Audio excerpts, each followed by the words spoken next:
বৈশাখ মাসে লটারি কাটার মোক্ষম উপায়। আমাদের মধ্যে অনেকেই আছেন যারা নিয়মিত একটি নির্দিষ্ট পরিমাণ অর্থের লটারি ক্রয় করেন। তাই আপনিও যদি প্রত্যেক দিন নিয়মিত একটি নির্দিষ্ট পরিমাণ অর্থের লটারি ক্রয় করেন, তাহলে আপনি পুরস্কার জেতার চিন্তা করেন। আবার অনেকে রয়েছেন 2-4 দিন অন্তরও কিছু কিছু টাকার লটারি ক্রয় করে থাকেন এবং নিজের ভাগ্য লক্ষ্মীকে পরীক্ষা করার চেষ্টা করেন। আজকের ভিডিওতে আমি আপনাদের জানাতে চলেছি যে জীবনের সুখ শান্তি সমৃদ্ধি যদি লাভ করতে হয় তাহলে অতি অবশ্যই চেষ্টা করতে হবে যে সঠিক নিয়মে কিছু লটারি ক্রয় করা। কারণ লটারি থেকে আপনি সঠিকভাবে পুরস্কার জিততে পারেন এবং যে পুরস্কার দিয়ে আপনি আপনার জীবনটাকে অবশ্যই পরিবর্তন করতে পারবেন। আমরা সারা জীবন ধরে লটারি ক্রয় করি, কিন্তু একটা যদি ভালো পুরস্কার লাগে, সারা জীবনের পরিশ্রমের সব কিছুই তার থেকে অধিক পরিমাণে লটারি থেকে উপার্জন হবেই হবে। তাই প্রিয় বন্ধুরা, আজকের ভিডিওতে আমি আপনাদের জানাতে চলেছি প্রিয়জনদের সৎ ব্যবহার এবং আপনি জীবনে যদি প্রকৃতই লটারি থেকে পুরস্কার লাভ করতে চান তাহলে এই বৈশাখ মাসে আপনি অবশ্যই এই উপাচারটি করতে ভুলবেন না। নমস্কার বন্ধুরা, প্রত্যেককে স্বাগত জানাচ্ছি আমাদের অমৃতবাণী ইউটিউব চ্যানেলে। যারা প্রথমবারের জন্য দেখছেন তারা অতি অবশ্যই আমাদের ধর্মকথা ইউটিউব চ্যানেলটিকে সাবস্ক্রাইব করে পাশের নোটিফিকেশন বেলটি অন করে রাখতে ভুলবেন না।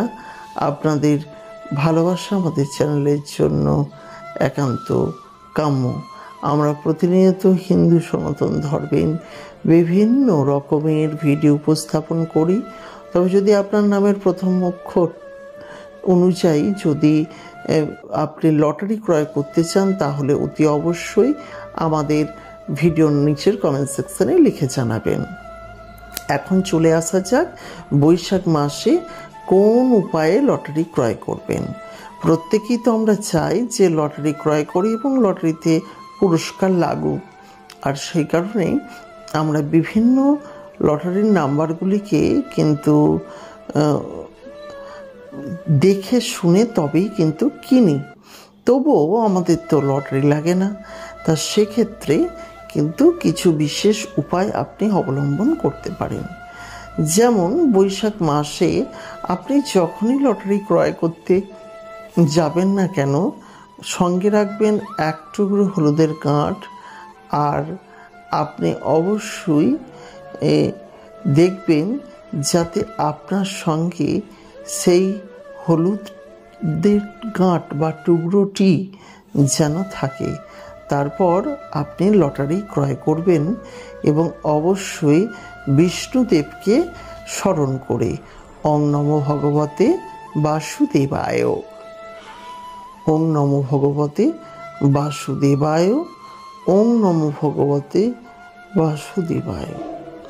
প্রিয় বন্ধুরা, আপনারা চেষ্টা করবেন যে এই যে বিশেষ যে ক্রিয়া, তাহলে আপনি যদি সঠিক নিয়মে লটারি ক্রয় করেন সেক্ষেত্রে আপনি অবশ্যই একটা বিশেষ কাজ করুন না, হলুদের গাঁটটি সঙ্গে নিয়ে যান।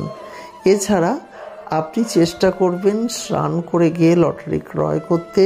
কখনো বিনা স্নানে লটারি ক্রয় করবেন না এবং এটাও চেষ্টা করবেন যে যাতে আপনি খুব সহজে কিন্তু আপনার বহু প্রতীক্ষিত যে নাম্বারগুলি সেই নাম্বারগুলি পেতে পারেন।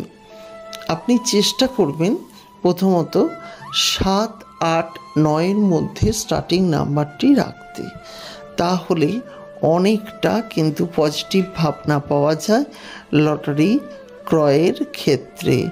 তা ওইসব বিভিন্ন দিকগুলির কথা চিন্তা করলে দেখবেন লটারি জীবনের পর আপনি প্রচুর পরিমাণে লটারিতে উপার্জন করবেন এবং তা অত্যন্ত সহজ বিষয়টি। তাই আপনি কয়েকটি নিয়ম কেবলমাত্র মেনে চলুন। এই নিয়মগুলি মেনে চললেই খুব সহজেই আপনার জীবনে কিন্তু লটারি লাগতে পারে। তাই আপনি নিয়মগুলিকে মেনে চলুন, দেখবেন আপনার ভাগ্যে লটারি লাগবেই লাগবে। প্রিয় বন্ধুরা, সুতরাং লটারির বিষয়টি অত্যন্ত গুরুত্বপূর্ণ আপনাদের কাছে। তাই হলুদ পকেটে রেখে লটারি কাটুন এবং স্নান করে লটারি কাটুন এই বৈশাখ মাসে, এবং কখনো ধারের টাকায় লটারি কাটবেন না, এই বিষয়গুলি কিন্তু খেয়াল রাখবেন। খুব সহজেই আপনি অবশ্যই সঠিক নিয়মে লটারি কাটবেন, জীবনে সুখ শান্তি সমৃদ্ধি লাভ হবে। তাই প্রিয় বন্ধুরা, এই কাজগুলি অবশ্যই করবেন। আজকের মতো ভিডিও এই পর্যন্তই। ভালো থাকবেন, সুস্থ থাকবেন এবং প্রত্যেককে ভালো রাখবেন। নমস্কার।